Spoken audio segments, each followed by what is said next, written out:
Meio-dia 29, voltamos com o Radar desta quinta-feira. Voltamos a movimentar também a nossa reportagem em Brasília, porque um dos advogados de Daniel Vorcaro, dono do Banco Master, desistiu do caso e não representa mais o empresário. Vamos direto a Brasília conversar com o nosso repórter José Matheus Santos, que tem as últimas informações. Até porque, José Matheus, circulavam as informações de um possível acordo de delação premiada que estaria sendo construído. E nesse contexto, o advogado deixa a representação de Vorcaro. É isso? Boa tarde para você. Boa tarde, Roberta. Boa tarde a todos que nos acompanham aqui no Radar News. Pois é, Roberta, ontem o advogado Valfrido Arde comunicou que deixou a defesa do ex-banqueiro Daniel Vorcaro.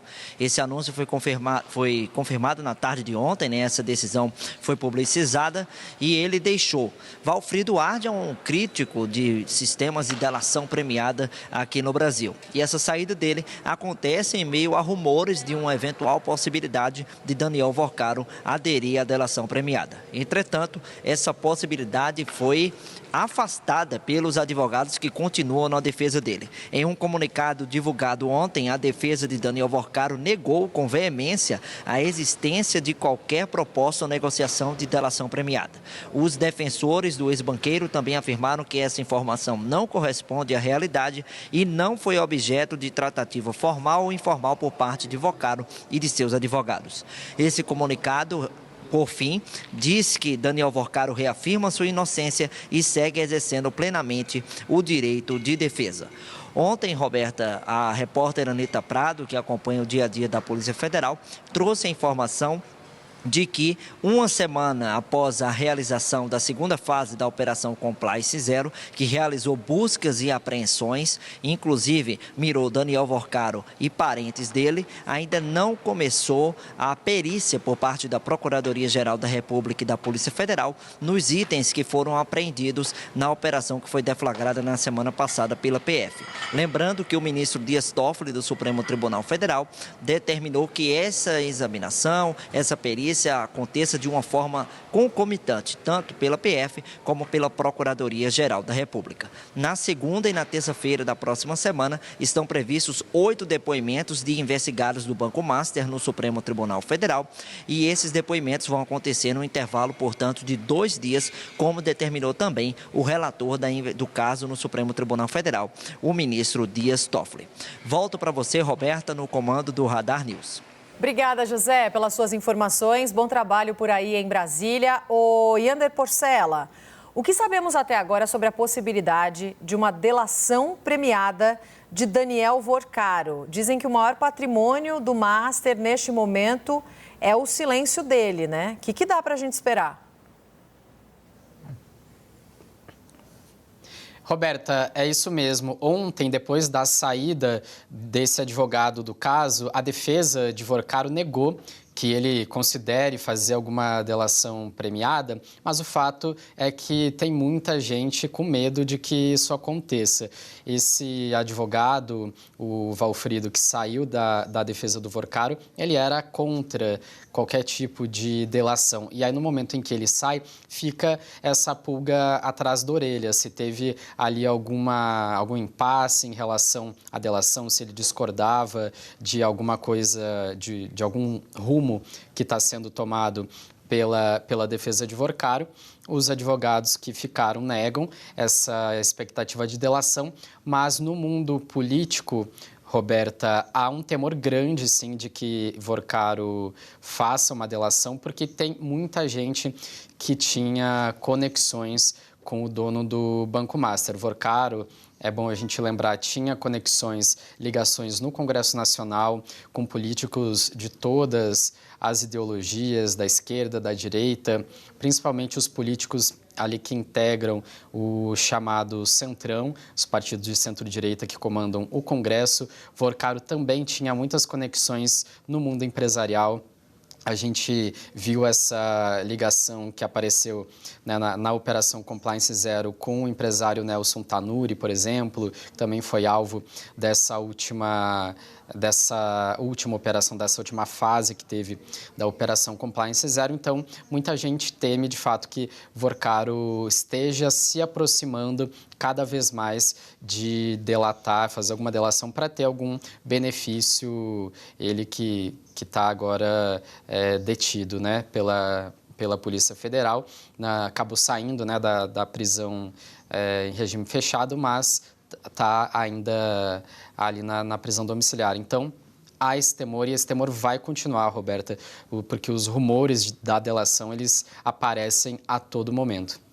E com certeza tem muita gente com medo dessa delação. Daniel Vorcaro, que é muito bem relacionado em Brasília, né, constantemente em contato, em almoços, em jantares com autoridades políticas, autoridades empresariais, e ainda tem muito para a gente entender na esteira dessas investigações de tudo que aconteceu com a fraude financeira. Agora, ainda sobre isso, o Yander tem uma outra apuração que eu vi lá no nosso site, Yander, sobre o presidente interino da CVM, a Comissão de Valores Mobiliários, uma fala dele concordando com o que seria uma divisão de tarefas entre a CVM e o Banco Central na regulação de fundos. Esse assunto foi trazido pelo próprio ministro da Fazenda, Fernando Haddad, nessa semana. Afirmou que o governo está estudando uma forma de delegar a função de administrar os fundos, que hoje é da própria CVM. Como é que ele vê essa questão, hein? Roberta, essa foi uma grande polêmica na semana, quando o ministro Fernando Haddad deu essa declaração em uma entrevista, falando que o governo estudava uma forma de passar para o Banco Central a regulação dos fundos. A CVM reagiu, publicou uma nota dizendo que, defendendo ali as competências da autarquia na regulação desse mercado de fundos.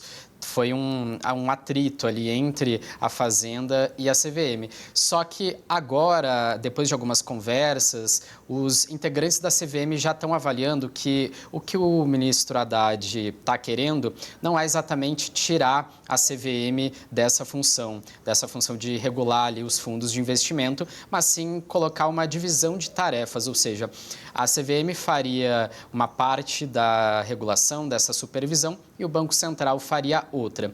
E aí, nesse modelo de divisão de tarefas, o presidente interino da CVM, que é o João Ascioli, ele falou que concorda, que está tudo bem. Se a CVM mantiver as competências que tem hoje, e aí o Banco Central adquirir outras novas competências em relação a esse mercado, está tudo bem para ele. O João Ascioli, ele disse que essa divisão de tarefas, Roberta, poderia ser da seguinte forma: a CVM continuaria fazendo uma fiscalização que é chamada de supervisão comportamental, ou seja, fiscalizaria ali se os atores do mercado de fundos de investimento estão agindo adequadamente, se não estão cometendo irregularidades, se não estão cometendo fraude. Seria uma supervisão muito do dia a dia ali que a CVM já faz. E aí o Banco Central faria algo mais macro, uma supervisão prudencial, que é o termo que é usado no mercado, que é para identificar a saúde financeira dos fundos de investimento, ou seja, se esses fundos têm uma liquidez, ali tem um fluxo de recursos adequado para se manter em funcionamento, se não tem nenhum tipo de problema ali de sustentabilidade financeira para esses fundos, que foi o caso ali, né, da REAG, por exemplo, que era que administrava fundos de investimento em parceria ali com o Banco Master, e teve ali esses problemas todos de irregularidades. Então, porque essa discussão toda, Roberto, ela surge, né, no contexto do Banco Master.